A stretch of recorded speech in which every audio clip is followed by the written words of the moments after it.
Assalamualaikum warahmatullahi wabarakatuh. Alhamdulillah wassalatu wassalamu ala Rasulillah wa ala alihi wa sahbihi wa man walah. Terima kasih kami ucapkan kepada seluruh peminat Forum Perdana Ehwal Islam yang setiap Khamis malam Jumaat jam 9 malam sentiasa setia menunggu di hadapan kaca TV, ataupun yang sedang mengikuti kami secara langsung di Facebook Jabatan Kemajuan Islam Malaysia. Terima kasih. Minta tolong klik butang share, like dan komen terhadap rancangan Forum Perdana Ehwal Islam yang diminati ramai.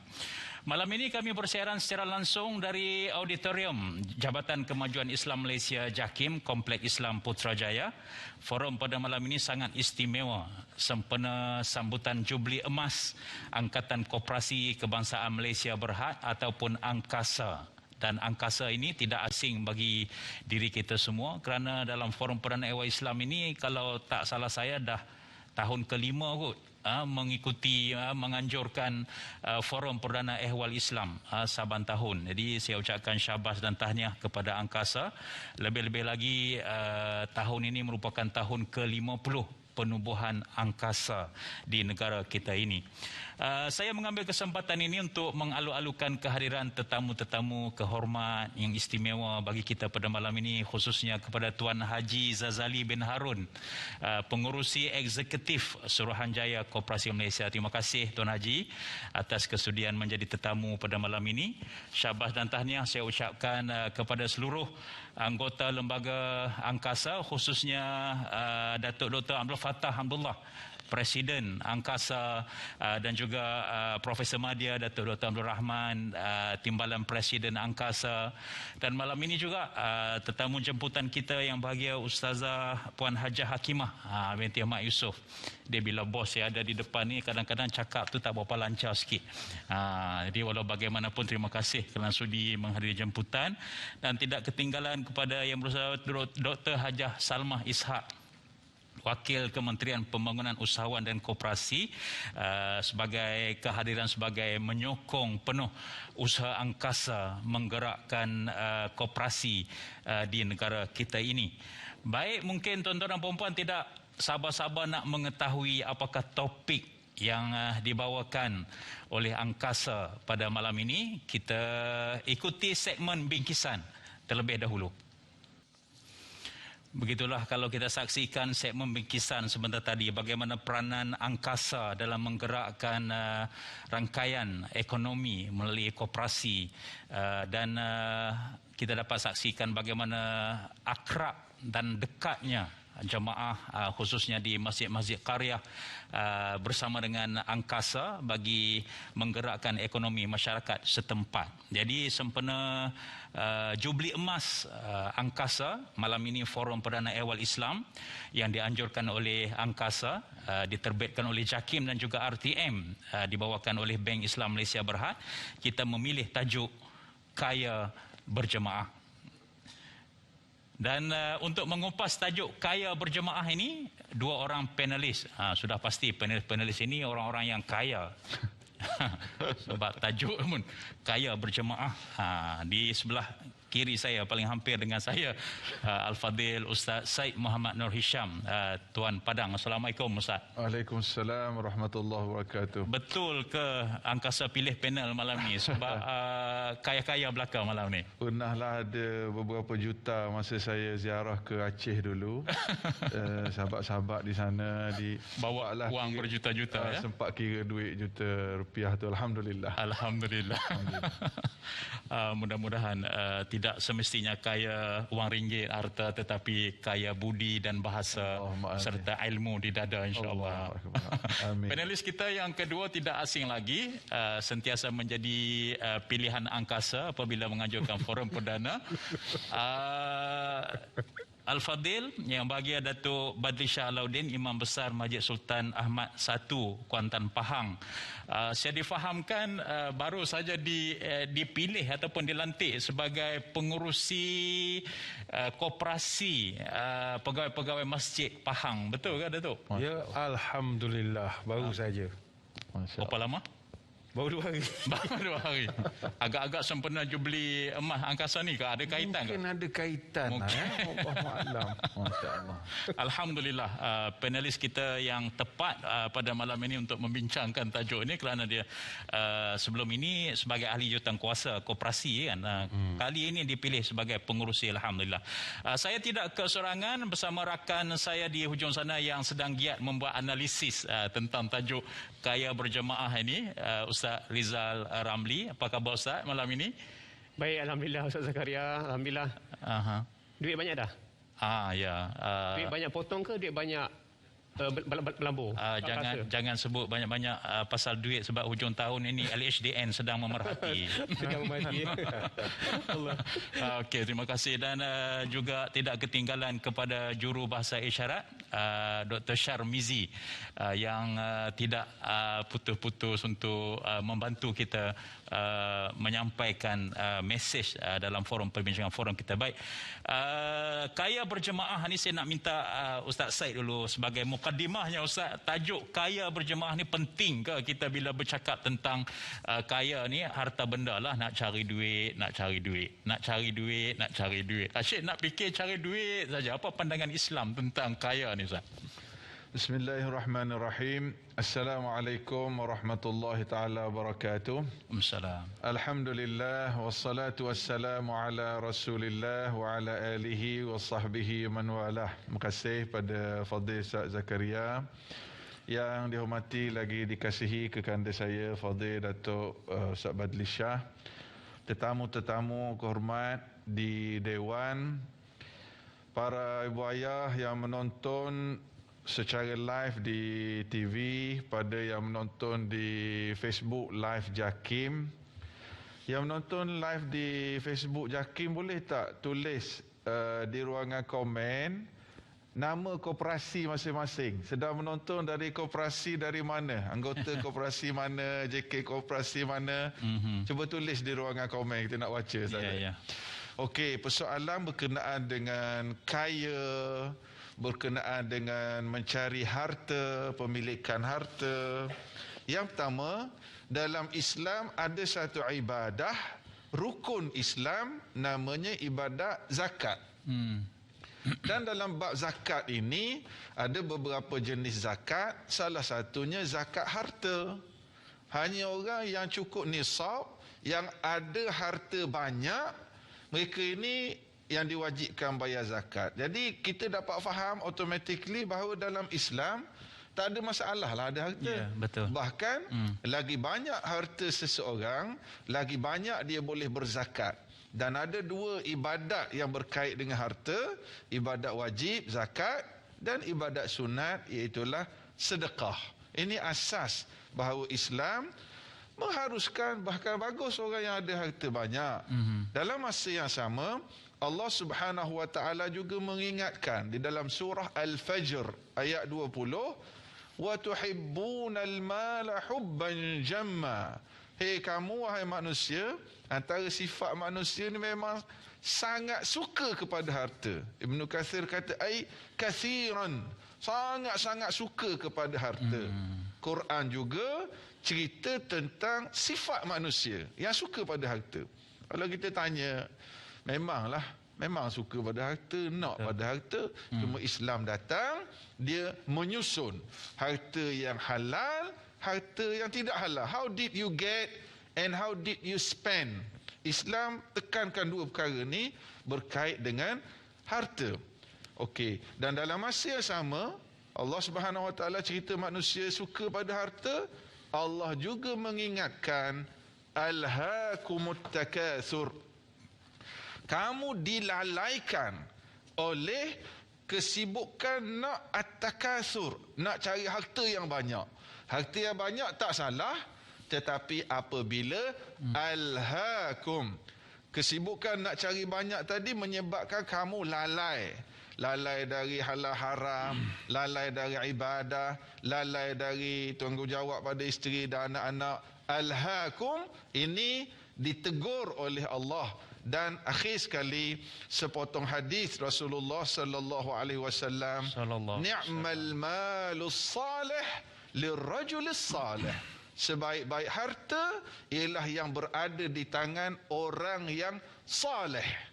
Banyak harta tadi, dia jaga halal haram memperolehinya, dia jaga halal haram dalam membelanjakannya, dan dia tidak sombong dengan harta tersebut. Dia faham dia hanya manage harta tersebut.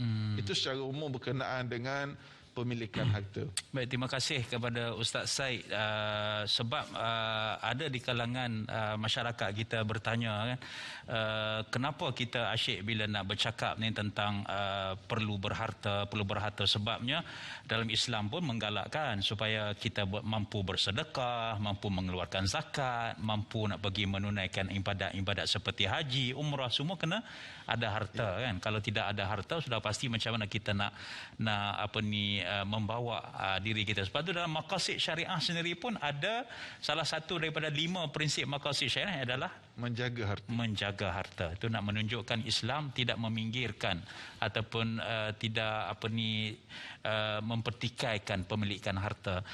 Cuma benarkah Datuk Bat bahawa orang yang kaya ni memiliki harta yang banyak ni akhirat besok lambat dia nak masuk ke dalam syurga, betul ke? Baik. Assalamualaikum warahmatullahi wabarakatuh. Waalaikumsalam. Bismillahirrahmanirrahim. Alhamdulillahirabbil alamin wassalatu wassalamu ala asyrafil anbiya'i wal mursalin wa ala alihi wa sahbihi ajma'in, amma ba'du. Terima kasih sahabat saya Al-Fadhil Tuan Haji Zakaria Osman selaku moderator program. Yang saya hormati adik saya Al-Fadhil Tuan Syed Nur Hisham bin Tuan Padang. Seterusnya tidak lupakan Al-Fadhil Ustaz Rizal Ramli, para penonton sama ada di tanah air ataupun di negara-negara serumpun, di Singapura, di Brunei, di Indonesia, di Thailand, di mana sahaja. Dan yang kita raikan juga para kooperator, moga-moga dirahmati Allah sekalian. Benarkah orang kaya lambat masuk surga? Jawapannya, ya, tidak dinafikan. Ini kerana ada riwayat daripada Ibnu Majah. Ibnu Majah dia membawa satu hadis daripada Abu Hurairah, yadkhulu fuqara'ul mu'minina al-jannata qabla al-aghniyai binisfi yaumin. Sesungguhnya orang-orang beriman yang miskin, yang fakir, mereka akan masuk surga terlebih dahulu daripada orang kaya setengah hari. Ini hadis Ibnu Majah. Apa makna setengah hari? Sehari di akhirat setara dengan 1000 tahun lamanya di dunia. Kalau dalam Quran surah Al-Hajj ayat 47, wa inna yawman 'inda rabbika ka alfi sanatin mimma ta'udun. Dan sehari pada sisi Tuhan durationnya 1000 tahun menurut kiraan kamu. Maka kalau setengah hari di akhirat bersamaan khamsumi'ati amin, bersamaan 500 tahun. Kenapakah orang kaya lambat masuk surga? Bukan kerana dosa, tidak, tapi kerana lama pemeriksaan custom dan immigration. Itu saja. Umpama kita kalau daripada luar negara, kalau bawa beg posh saja, immigration custom suruh lalu sajalah. Tapi kalau beg berpikul-pikul bagai-bagai, dia nak tengok je. Random check saja. Itu agak lama sikit. Tetapi barang perlu diingat, jangan pula orang pakai miskin gembira malam ni. Wah, beres, tak payah bisnes lah, tak payah kaya lah. Bukan semua orang asal miskin je terus masuk surga lebih cepat. Tidak semua. Sebab itu kata Imam An-Nawawi, syaratnya humul muhtajun allazi laisa lahum kifayatihim wa laisu murtakibina kabiratun minal ma'asi. Syarat dia, hendaklah orang itu dia tidak terjebak dengan dosa-dosa besar, tidak terlibat dengan sekian banyak maksiat. Ini yang dimaksudkan dalam fatwa Imam Nawawi. Tapi kita nak jelaskan malam ini, orang kaya tetap ada kelebihan berbanding orang miskin. Bukan cerita duniawi saja, ukhrawi tetap ada. Satu peristiwa, ada sahabat-sahabat di kalangan muhajirin mengadu pada Nabi tentang kelebihan orang-orang kaya. Dia kata zahaba ahlud dusur bi darajatil ula wa na'imul muqim. Ya Rasulullah, untung puak-puak kaya ni mereka pahala banyak sebab boleh buat umrah macam-macam, naik private jet saja bagai-bagai. Dan mereka ni juga dapat nikmat yang banyak hasil daripada amalan. Nabi kata ginilah, awak amalkanlah tusabbihuna wa tukabbiruna khalfa kulli salatin salasa wa salasin. Gini, tak payah fikir-fikir kekayaan orang, awak baca saja subhanallah, alhamdulillah, Allah baca 33 kali. Tiba-tiba amalan itu didengari oleh orang kaya-kaya. Orang kaya pun beramal juga. Subhanallah, alhamdulillah. Maka mereka mengadu pada Nabi, zalika fadlullah yu'tihi man yasha. Kata itulah kelebihan jadi orang kaya. Dia dapat beramal, apa kamu buat dia boleh buat, tapi dia lebih sikit daripada kamu. Jadi teruskan kaya, tak ada masalah. Baik. Saya menyahut saranan yang bagi Datuk, teruskan kaya insya-Allah. Tapi kerja kerajaan ni boleh jadi kaya ke Datuk? Ada roti adalah kaya. Ada roti ada kaya. Terima kasih. Saya nak bersama dengan sahabat saya Ustaz Rizal. Mungkin Ustaz nak kongsikan dengan kita tentang tajuk kaya berjemaah yang dibawa oleh Angkasa ni, mungkin menjulang aspirasi koperasi ini. Itu tema yang kita pilih, Angkasa pilih sempena sambutan Jubli Emas. Mungkin Ustaz Rizal ada sesuatu. Baik, terima kasih Ustaz Zakaria, tuan-tuan perempuan. Sebagaimana yang telah diwar-warkan pada awal siaran tadi bahawa penganjur utama adalah Angkasa. Baik, apabila sebut Angkasa, ini logo Angkasa. Ya, apa yang tuan-tuan bayangkan bila sebut Angkasa? Ya, inilah sebagai mukadimah sesi ini, saya nak membawa penonton semua. Orang faham Angkasa adalah, ya, bila saya tanyalah, kebanyakan orang faham potong gaji Biro Angkasa. Itu memang orang faham Ustaz Zaid. Ustaz Zaid, dekat slip gaji ada Angkasa tak? Ada. Ya, cukup familiar dalam kalangan penjawat awam. Ya, setiap bulan cetak slip gaji, ni tertera Angkasa. Tapi tengoklah sama ada pinjaman ataupun bukan pinjaman. Inilah persepsi masyarakat tentang Angkasa. Soalnya pada malam ini, apakah Angkasa ini semata-mata? Ya, baik, kita menerusi dulu. Saya sempat menerjah Facebook Angkasa. Tengah-tengah membaca menerusi Facebook tu, saya ternampaklah catatan daripada Mat Hairi. Katanya apa? Tak nampak lagi fungsi Angkasa selain bayaran balik pinjaman kepada ahli. Ya. Catatan-catatan ini membawakan saya bagaimana kita nak beri penekanan kepada penonton semua. Kita lihat dulu bagaimanakah Angkasa ini bermula. Ya. Pada tanggal 12 Mei 1971, Angkasa telah pun didaftarkan. Ya. Dan kita nak maklumkan juga bahawa almarhum Profesor Diraja Ungku Abdul Aziz Ungku Abdul Hamid dilantik sebagai Yang di-Pertua Pertama Angkasa. Sepanjang 50 tahun menerusi pelbagai evolusi, transformasi, dan tanggal 12 Mei 2021 Angkasa menyambut Jubli Emasnya. Ya, banyak pengalaman, kejayaan telah mereka capai. Baik, pada awal tadi saya sebut, apakah Angkasa semata-mata potong gaji? Tidak, tuan-tuan. Nah, lihatlah pelan strategi Angkasa yang telah digubal Ustaz Zakaria daripada 2017 hingga 2050. Ya, hari ini tahun 2021. 29 tahun akan datang. Ya, plan ini telah pun digubal untuk jangka masa yang panjang. Dan yang cukup penting daripada itu yang saya nak kongsikan kepada semua, ini antara peran strateginya, ada 3 jangka waktu. Bukan semata-mata pada awal tadi potong gaji, tidak, tuan-tuan. Angkasa telah pun menetapkan 8 sektor peneraju pembangunan perniagaan koperasi. Cukup banyak. Kita bermuhasabah seketika, jumpa selepas ini.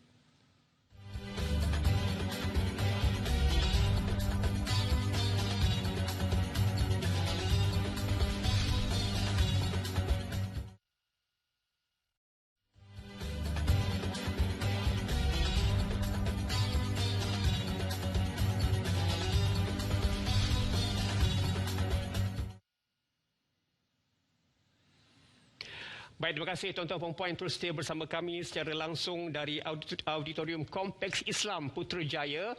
Kami bawakan forum Perdana Islam yang dianjurkan oleh Angkasa sempena sambutan Jubli Emas Angkasa. 50 tahun dah. Baik, kita bincangkan tentang kaya berjemaah. Pada awal siaran tadi Ustaz Said Nur Hisham dah minta kan penonton untuk letak kat FB daripada koperasi mana ya. Banyak dah Ustaz penonton respon dalam FB live JAKIM ini daripada koperasi Selcom, koperasi PDRM, koperasi tentera, ada ni koperasi tentera. Beliau kata apa? Tidak mengecewakan. Dividen sangat begitu membanggakan. Ya, insya-Allah banyak lagi akan kita kongsikan untuk sesi seterusnya. Silakan Ustaz Zakaria. Baik, terima kasih Ustaz Rizal. Itu tajuk yang kita pilih, kaya berjemaah, sebab maksudnya ialah kita kalau boleh ni tak naklah kaya seorang-seorang. Macam Ustaz Syed, macam Datuk Ba, walaupun mereka ni kaya, mereka sentiasa berkongsi. Semakin banyak berkongsi, semakin bertambah kekayaan itu. Ilmu maksud saya. Kan? Jadi mengapa dalam Islam Ustaz Syed dia sangat mementingkan perkongsian, ya? Sama ada harta benda, sama ada ilmu, sama ada amal ibadah. Kalau dilaksanakan secara berjemaah, secara berkelompok, maka keberkatannya itu semakin bertambah. Dalam konsep pemilikan harta ini, kalau dibuat secara berjemaah, adakah dia akan mendatangkan lebih manfaat dia? Subhanallah. Sudah pasti jawapan dia Ustaz Zaid dan para penonton, jawapannya ya, betul. Dan memang kita selalu dengar asas paling utama sepotong firman Allah dalam Al-Quran, wa ta'awanu 'alal birri wat taqwa. Hendaklah kamu saling tolong-menolong di atas kebaikan dan ketakwaan kepada Allah. Maka tolong-menolong tadi termasuk juga nak cari rezeki, nak cari harta. Bila Ustaz Rizal baca komen-komen para warga koperasi yang sedang menonton, yang share tentang dividen, tentang keuntungan, maka ucaplah Alhamdulillah. Dengan kerjasama dan perkongsian tersebut bertambah rezeki. Bahkan saya tertarik, saya duk cari dalil apa yang boleh dikongsi yang pernah berlaku di zaman para sahabat berkenaan dengan berjamaah. Tadi tak saling tolong-menolong tadi. Maka dalam sepotong hadis riwayat Imam Bukhari dan Imam Muslim yang dikenali sebagai hadis Al-Ash'ariyin. Apabila hadis ini diriwayatkan oleh Abu Musa Al-Ash'ari, sehingga Nabi SAW puji sekelompok warga kabilah Ash'ari. Ash'ari ini daripada negara Yaman. Rasulullah sebut innal ash'ariyin idza armalu fil ghazwi aw qalla ta'amu 'iyalihim bil Madinah jama'u ma kana 'indahum fi thawbin wahid thumma aqsamuhu bainahum fi ina'in wahid bisawiyah. Dan Rasulullah sebut fahum minni wa ana minhum. Allahumma salli ala sayyidina Muhammad. Rasulullah kata orang daripada kabilah Ash'ari ni, koperasi Ash'ari kita kata, dia orang punya kerjasama grup mereka. Apabila ada yang armalu fil ghazwi, adanya yang kematian suami dalam perang-perang jihad, isteri ni tinggal, suami dia dah meninggal, au qalla ta'amu iyalihim, ataupun berkurangan stok makanan mereka. Ada yang suami meninggal, ada yang tak cukup makanan, ada di kalangan mereka ini. Lalu ramai-ramai mereka kumpulkan masing-masing, ni perkongsian modal ni. Mereka kumpul yang ada di satu bekas, orang ni ada sedikit bagi sedikit, orang ni ada banyak letak ramai-ramai, lalu diagihkan kepada warga kabilah Ash'ari tadi bisawiyah, secara sama rata dalam bekas diagihkan. Kita mungkin sekarang kita sebut agih dividen ke apa. Jadi dia kumpul, agih, dan Rasulullah sebut apa? Fahum minni wa ana minhum. Mereka adalah dari aku dan aku dari mereka. Sebab Rasulullah sangat memuji dan sokong apabila masing-masing bekerjasama di dalam berkongsi rezeki. Apatah lagi dalam suasana koperasi, dalam keadaan kita berhadapan dengan Ya, kita berada, kita harap-harapnya insya-Allah moga-moga kita berada di penghujung wabak yang sedang berlaku ini. InsyaAllah. Ia perlu kepada kerjasama, mengumpulkan modal, mengumpulkan kemahiran. Alhamdulillah melalui platform koperasi ini perkara itu insya-Allah boleh direalisasikan dan diberkati oleh Allah Subhanahu Wa Taala. Wallahu a'lam. Terima kasih Ustaz Said. Kalau kita melihat orang yang kaya, yang budiman, yang baik hati, dia tidak memikirkan tentang soal kekayaan dirinya sendiri. Allah. Bahkan dia akan memikirkan soal orang yang ada di sekelilingnya. Sebab itu dalam Islam dia ada konsep wakaf, ada konsep berzakat, konsep infak. Sebab nak menggalakkan orang-orang yang memiliki harta ini, dia bukan sahaja memikirkan tentang kehidupan dirinya semata-mata, tapi adalah masyarakat yang ada di sekelilingnya. Persoalan yang saya nak ajukan kepada panel kita yang kedua, Datuk Badli Shah, ialah bagaimana konsep koperasi, khususnya yang diperkenalkan oleh Angkasa ini, mampu untuk menjana ataupun membina kestabilan kekayaan ataupun harta yang dimiliki oleh umat Islam di negara kita ini. Baik, terima kasih. Muslimin muslimat sekalian, dalam Quran begitu banyak nas-nas yang menekankan kepada konsep saling bantu-membantu di kalangan masyarakat. Sama ada dari aspek spiritual, khidmat bantuan, bahkan material. Sebab itu kita melihat dalam Quran, misalnya surah At-Taubah ayat 71, wal mu'minuna wal mu'minatu ba'duhum awliya'u ba'd. Orang beriman laki dan perempuan, mereka itu penolong kepada sesama mereka itu. Apa kerja mereka tolong?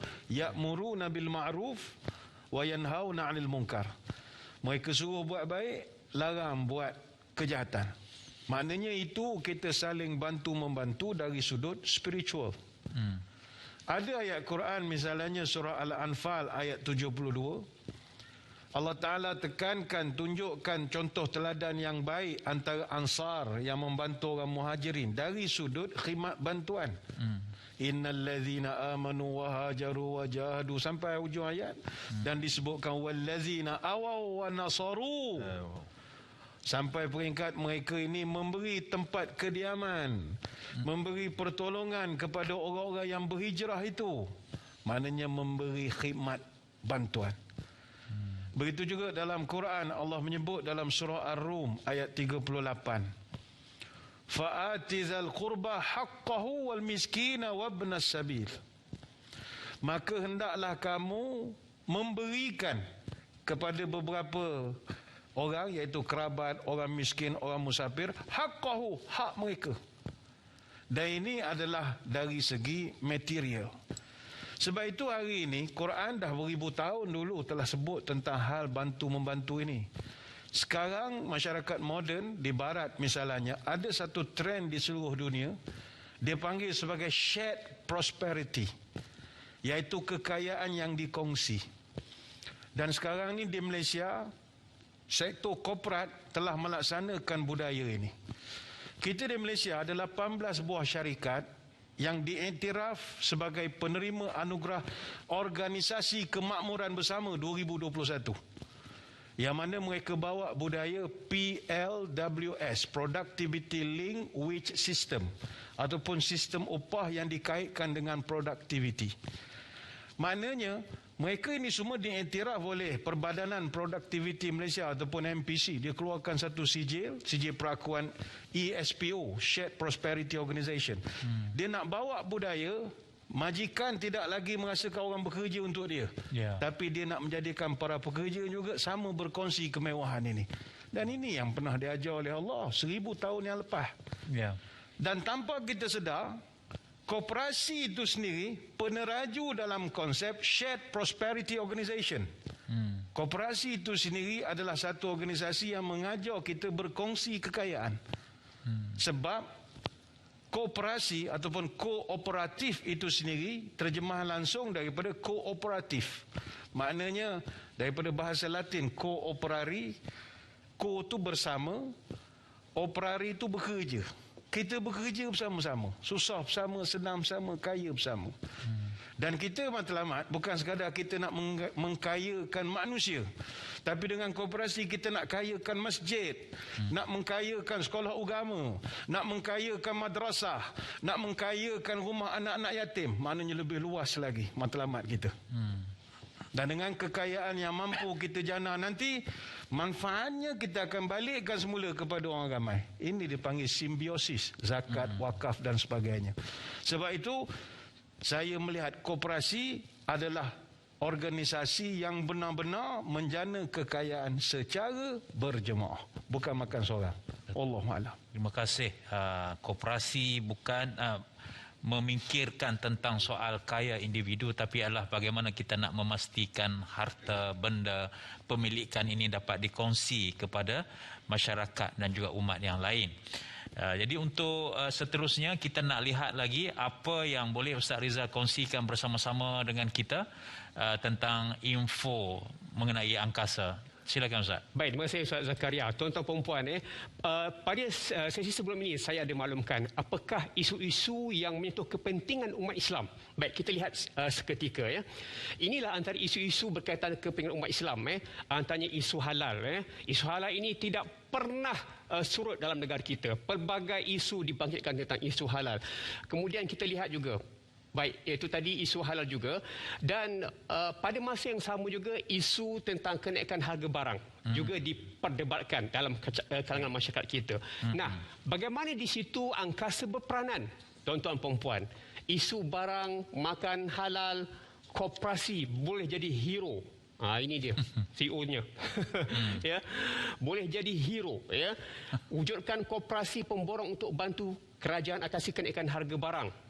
Wujud pemborong koperasi sama juga maklumannya untuk mengatasi isu kenaikan harga barang. Baik, itu adalah isu-isu yang melibatkan kepentingan umat Islam, tuan-tuan perempuan. Sebab itulah pada malam ini Forum Perdana Islam dibawakan kepada anda. Dalam siri bingkisan tadi telah disentuh tentang bagaimanakah cadangan mewujudkan koperasi Qaryah Masjid KKM. Ingat KKM, Koperasi Qaryah Masjid. Baik, saya nak kongsi juga kepada tuan-tuan perempuan antara objektif penubuhan Koperasi Qaryah Masjid adalah untuk menjana ekonomi, mewujudkan peluang-peluang pekerjaan perniagaan.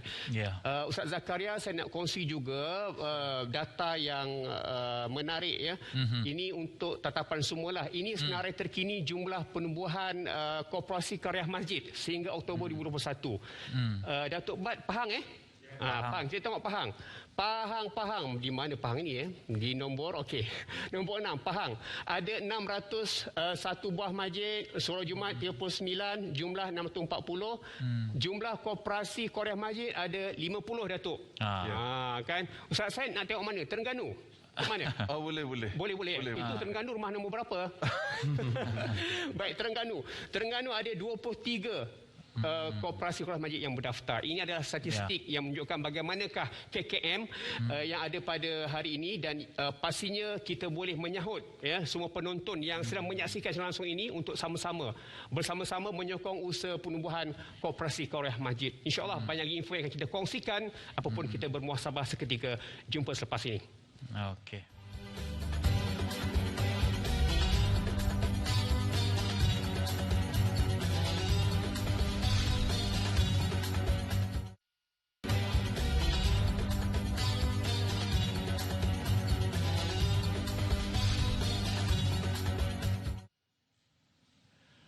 Baik, Alhamdulillah kita terus bersiaran secara langsung pada malam ini. Kita membawakan topik kaya berjemaah Kita nak ajak semua orang jadi kaya Walaupun kita berjemaah ke masjid, ke surau, dalam kaya pun kita nak ajak semua orang kumpul harta dan jadi kaya raya InsyaAllah kita akan teruskan sesi perbincangan ini.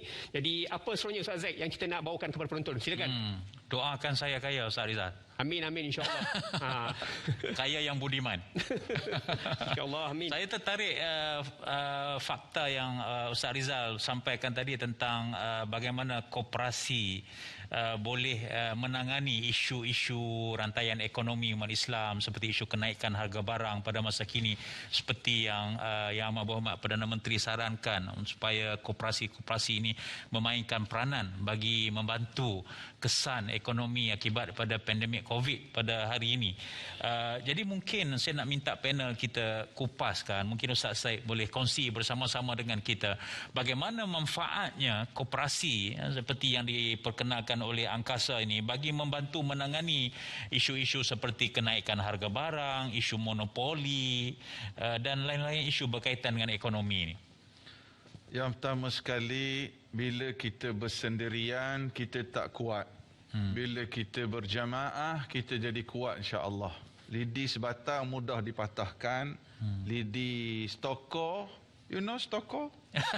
Betul. Setongkol. Ya, susah dipatahkan. Koperasi, saya tertarik usaha yang dibuat oleh Angkasa ni yang disebut sebagai projek BA100, Ustaz. Barang asas untuk item-item keperluan masyarakat dalam suasana kenaikan harga barang sekarang. Ini inisiatif yang sangat baik. Dia boleh kawal harga barang. Koperasi di negeri-negeri ataupun koperasi di masjid-masjid, mereka setakat yang saya faham, Angkasa akan berperanan untuk dapatkan secara pukal barang secara banyak daripada supplier-supplier. Jadi bila beli banyak, maka sudah pasti harganya rendah. Koperasi-koperasi nak beli direct daripada pengilang, supplier, beli tak banyak, jadi dia orang markup harga. Ya. Bila Angkasa beli secara pukal dan supply kepada koperasi-koperasi yang kecil ini, mereka automatically akan dapat kawal harga barang tersebut. Sebab purchasing power yang kuat daripada pihak Angkasa ini. Ini yang kita kata kerja secara berjemaah. Jadi koperasi-koperasi pula dapat harga yang terkawal lah. Ahli koperasi pula, ada kala ada setengah koperasi, betulkan saya kalau saya silap, ada koperasi yang siap boleh bagi diskaun lagi kepada anggota. Ini satu keistimewaan selain daripada anggota dapat dividen, kongsian untung di hujung tahun dan sebagainya, tapi ada koperasi yang bagi diskaun kepada anggota. At least paling kurang kalau tak dapat diskaun pun dapat harga yang terkawal lagi tadi. Maknanya tidaklah berlaku bagaimana supplier-supplier boleh naikkan harga sewenang-wenangnya. Dan ini yang saya maksudkan apabila kerjasama tadi wujud. Dan kita melihat juga bagaimana anggota-anggota ini ada banyak lagi lah kelebihan. Saya duk tengok orang terlibat dengan koperasi, ada khairat kematian, adanya insentif kalau anak-anak anggota yang berjaya, cemerlang dalam peperiksaan. Ini semua adalah bentuk-bentuk perkongsian rezeki sesama kita. Tapi masing-masing kena mainkan peranan lah. Dah jadi anggota, beli barang kat koperasi itulah. Dan masing-masing mainkan peranan. Okey. Dan apabila saya cuba tengok cadangan ataupun usaha KKM tadi. Apa Ustaz Riza? Koperasi Qaryah Masjid. Subhanallah. Ini satu usaha untuk kita sama-sama, kita menghidupkan masjid, kita menjana ekonomi masjid itu sendiri. Saya ingat masa saya di Yaman dulu, apabila ada orang-orang Yaman yang migrate pergi ke Saudi, pergi ke Qatar, mereka jadi kaya raya, mereka akan balik ke kampung-kampung, mereka bina masjid, tapi bukan masjid sahaja. Mereka bina masjid dan di sekeliling masjid ini ada kedai-kedai.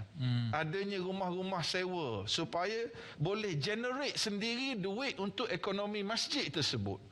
Jadi kita buat dengan cara koperasi dan kita ada sistem yang lengkap yang dipayungi dari angkasa oleh angkasa.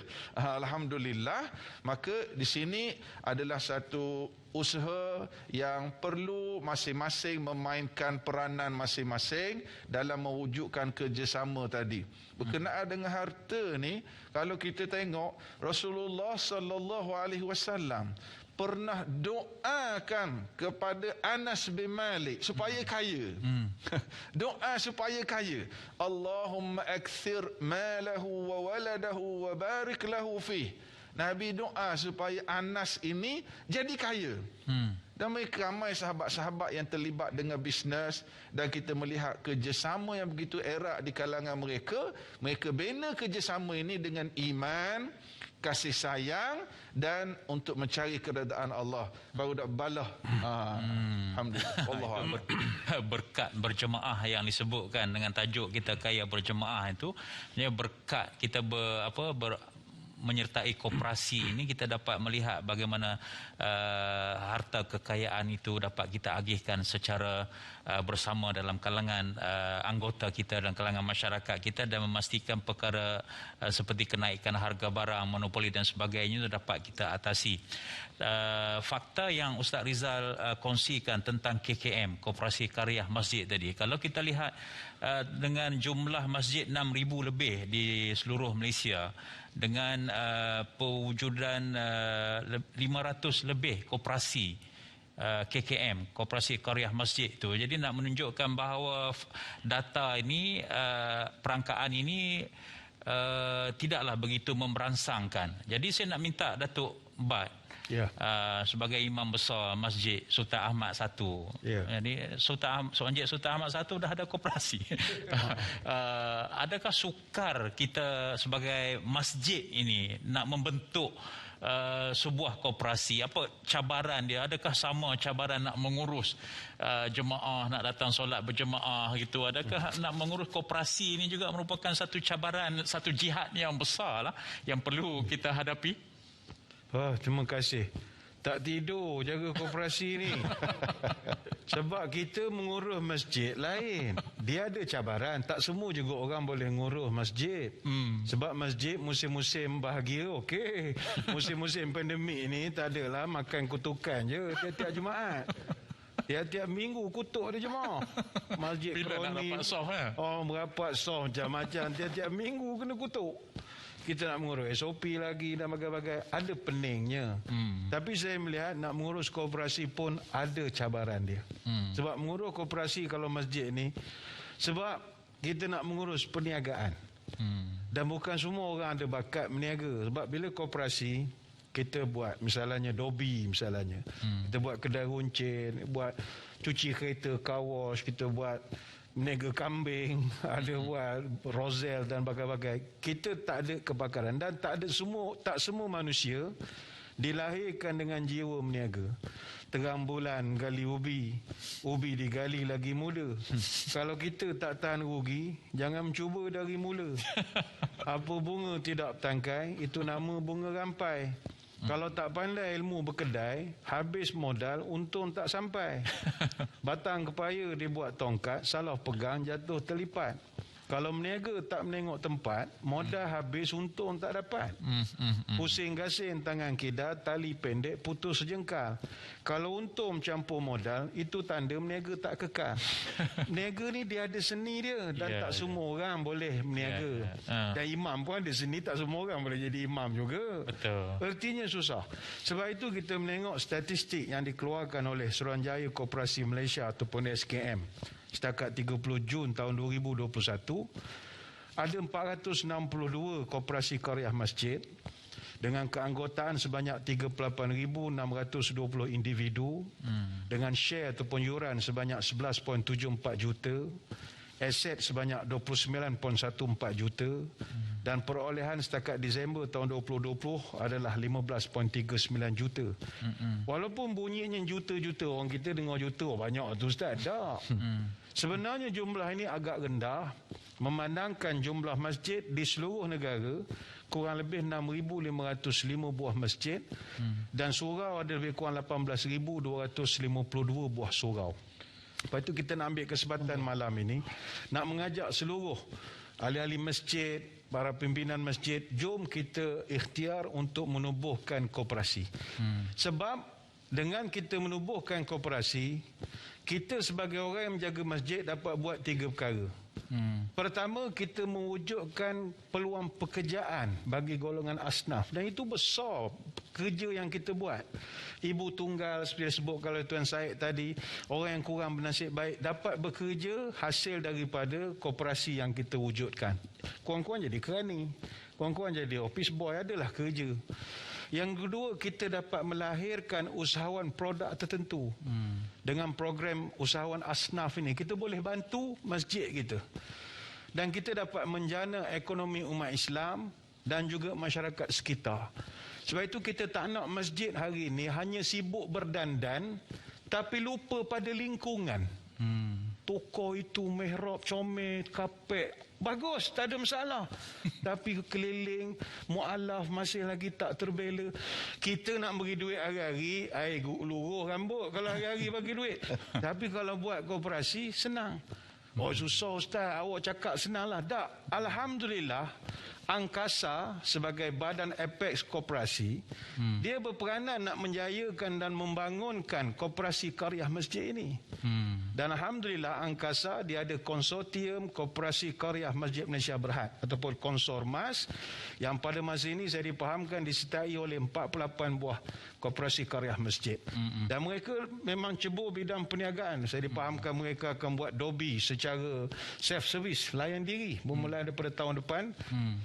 Ini yang kita nak. Ada orang yang nak membantu, tinggal kita saja bekerjasama. Sebab itu pepatah orang putih, if you want to go fast, go alone. Tapi if you want to go far, go together. Kita nak sampai cepat memang jalan seorang. Tapi kalau kita nak pergi jauh, jalanlah beramai-ramai. Orang nak membantu, tinggal kita mengiyakannya saja. Jadi kita menggalakkan kepada masjid, insya-Allah kalau niat kita elok, niat nak menolong orang, menolong asnaf, percayalah Allah akan bantu kita. InsyaAllah ya. Itu kaya berjemaah, mudah-mudahan kerja secara berjemaah itu insyaAllah akan terus diberi keberkatan oleh Allah SWT. Dan insyaAllah apabila berkat itu adalah kemudahan-kemudahan. Memang kita nak buat satu kerja perniagaan, koperasi ini ada halangan, ada cabaran dan sebagainya. Tetapi insyaAllah dengan keberkatan itu, mudah-mudahan Allah SWT akan memberi kemudahan ke setiap usaha kita itu. Baik, sebelum berhenti rehat, mungkin Ustaz Rizal ada lagi perkara-perkara yang ingin dikongsi bersama dengan penonton, silakan. Terima kasih Ustaz Zakaria. Tuan-tuan perempuan, kita terus berkongsi pelbagai maklumat. Tadi Ustaz Said Nur Syam dah pun menyentuh tentang program BA 100 ya. Program pembekalan barangan asas 100, BA 100. Baik, saya lanjutkan lagi ya. Tentang program BA 100 ini dan kenapa KKM ingat KKM Koperasi Qaryah Masjid boleh bersama-sama membantu. Baik, Angkasa telah membangunkan dua sistem apabila sebut BA 100 ada dua sistem yang berkaitan, iaitu sistem Jimat Biz dan juga sistem Jimat Shop. Apa dia Jimat Biz, apa dia Jimat Shop? Jimat Biz ini jika tuan-tuan koperasi sebagai peruncit ataupun pembekal, bolehlah layari Jimat Biz ini, dan juga kita sebagai pengguna, ahli koperasi dan orang awam boleh melayari Jimat Shop. Baik, apa yang ada? Baik, jika anda mempunyai kedai runcit, ya, jadi Jimat Biz boleh membantu anda untuk mendapatkan produk berkualiti terus daripada pembekal pada harga yang lebih rendah untuk inventory anda. Ini kepada yang ada kedai runcit lah yang untuk join program Jimat Biz. Baik, kemudian untuk pengguna apa pula yang telah sebut tadi, program Jimat Shop. Ada 4 langkah yang tuan-tuan boleh laksanakan. Mudah saja. Yang pertama, layari saja jimatshop.com, pilih lokasi kedai berhampiran dengan anda, kemudian buat tempahan secara dalam talian. Sangat mudah dan akhirnya tuan-tuan boleh ambil barangan di kedai yang telah dipilih tadi. Itu dua program ataupun dua sistem yang dibangunkan untuk menyokong program pembekalan barangan asas 100. Ayuh, inilah yang Angkasa harapkan. Bagaimanakah seluruh masjid di Malaysia ini boleh mewujudkan koperasi Qaryah Masjid untuk menyokong usaha ini, yang akhirnya saya kena percaya usaha kerajaan untuk menurunkan harga barang, ya, masyarakat boleh memberi pada harga yang berpatutan akan tercapai, insya-Allah. Itu yang kita harapkan. Sebab apa? Koperasi Qaryah Masjid perlu memperbagaikan strategi perniagaannya, ya. Ubahlah untuk buat transformasi dan juga inovasi. InsyaAllah kita akan terus berkongsi pelbagai maklumat. Apapun kita bermuhasabah seketika. Jumpa selepas ini.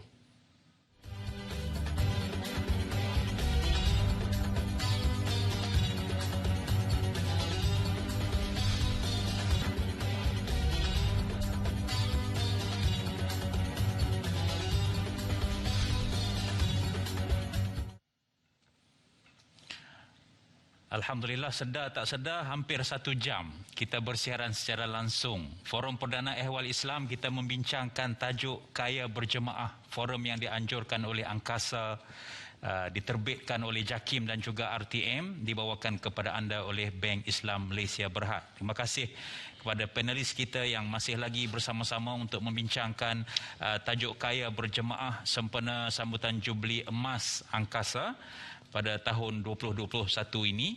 Dan mungkin kita tidak ada banyak masa yang berbaki ini. Mungkin di peringkat pusingan akhir ini saya nak minta Ustaz Syed Nur Hisham terlebih dahulu untuk memberi sedikit sentuhan akhirnya tentang perkongsian kekayaan yang bagaimanakah memang kita nak jadi orang yang kaya, tetapi bagaimanakah kekayaan itu mampu menjamin kebahagiaan hidup kita bukan sahaja di dunia ini, tetapi kebahagiaan kita yang lebih penting di hari akhirat kelak. Silakan Ustaz. Saya akhiri dengan sepotong hadis Qudsi yang diriwayatkan oleh Imam Abu Daud.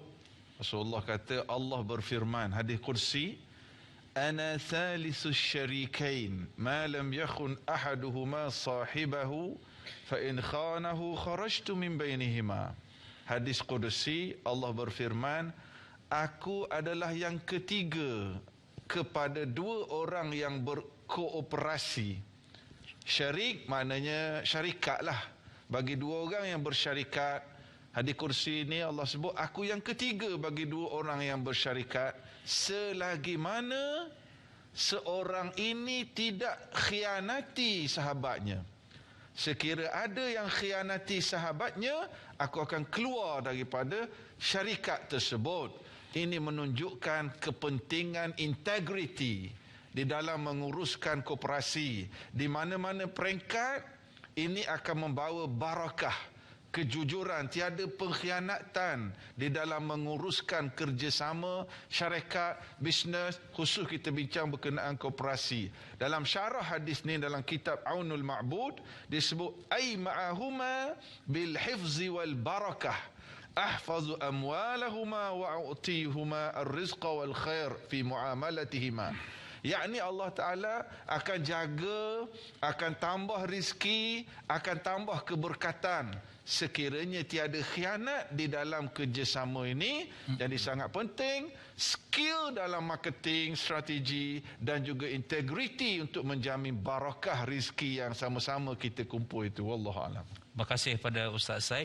Dan akhirnya Datuk Bat, apa yang saya nak minta daripada Datuk Bat ialah sedikit kata-kata semangatlah kepada kita semua, khususnya umat Islam dalam mencari harta kekayaan ini, dan juga tidak ketinggalan kepada penggerak-penggerak koperasi, ahli koperasi dan mereka yang belum menyertai koperasi ini untuk sama-sama kita menyokong usaha yang dibawa oleh Angkasa ini. Baik, terima kasih. Saudara-saudari muslimin muslimat sekalian, jom kita bercakap tentang sejarah. Dulu di tanah Melayu, koperasi wujud atas kesedaran masyarakat yang merasakan mereka tertindas oleh sistem kapitalis yang sangat materialistik. Dibelenggu masalah orang tengah, kemiskinan, masalah nak buat pinjaman, terpinggir daripada arus pembangunan perdana. Masa itu tidak ada persatuan ataupun perkongsian modal. Jadi masyarakat terpaksa memilih sumber ataupun pinjaman daripada padi kuncu, padi ratus, jual janji, kedai-kedai kecil tempatan, pajak gadai, ceti zaman itu. Maka koperasi ditubuhkan dengan keringat dan air mata atas kesedaran masyarakat untuk muafakat kerjasama saling tolong-menolong sesama kita. Dan ini yang dipanggil keusahawanan sosial, community based social enterprise, bisnes sosial berbasis masyarakat. Sebab itu dengan mewujudkan koperasi sebagai keusahawanan sosial, ukuran kejayaan kita nanti adalah petunjuk-petunjuk sosial. Setakat mana jemaah kita berjaya kita keluarkan daripada perangkap kemiskinan dan juga B40. Setakat mana jemaah Qaryah kita dapat tingkatkan peluang pekerjaan. Setakat manakah kita memperkasa golongan belia dan wanita sebagai anak-anak Qaryah kita. Dapatkah kita menyelesaikan masalah tanah yang terbiar di kawasan Qaryah kita. Sebab itu mari muslimin muslimat sekalian kita bergabung Dulu gerakan koperasi luar bandar berjaya bergabung membentuk persatuan koperasi, memberi bantuan pula kepada koperasi yang lain. Tahun 1954, Bank Agung Kampung bekerjasama Persekutuan Tanah Melayu telah ditubuhkan di Bukit Mertajam. Dan kini giliran masjid pula. Adat hidup sama sekampung, sakit senang sama ditampung, laba rugi sama dihitung, beban dan hutang sama ditanggung. Ayo, makmurkan masjid, berdayakan umat. Wallahu a'lam. Masya-Allah. Terima kasih kepada Datuk Bat atas kata-kata akhir sebentar tadi yang begitu bersemangat sekali. Agak-agaknya dua-dua panel ini bolehlah kot dilantik sebagai duta angkasa ni untuk memberi semangat. Itu ada tepukan daripada anggota tu, maksudnya ada sokongan tu. Dan Ustaz Rizal, sebelum kita berpisah ni, ada apa-apa yang Ustaz Rizal nak sampaikan tentang tajuk Kaya Berjemaah yang kita bincangkan pada malam ini? Ayo, jomlah kita sertai koperasi Ustaz Zaid. Itu je. Ustaz jadi pengerusi, saya jadi setiausaha. Apa kita nak bisnes ni Ustaz Said? Kalau kita buka koperasi, Kita jual habatus sauda. habatus sauda. Allah. Ingat jual madu. Boleh sekali. Alhamdulillah, terima kasih banyak kepada panelis kita Ustaz Said Nur Hisham, Tuan Padang dan juga Datuk Badlisha Alauddin di atas kupasan yang begitu menarik pada malam ini tentang tajuk Kaya Berjemaah. Syabas dan tahniah saya ucapkan kepada Angkasa seluruh anggotanya atas kejayaan menganjurkan forum pada malam ini dengan kerjasama JAKIM dan juga RTM, dan khususnya dengan sambutan Jubli Emas pada kali ini. Kalau tuan pergi ke darat, jangan lupa singgah ke Tanjung Pari. Mencari harta itu juga ibadat. Mudah-mudahan keberkatanlah yang kita cari. Wabillahi taufiq wal hidayah. Wassalamualaikum warahmatullahi wabarakatuh. Waalaikumsalam.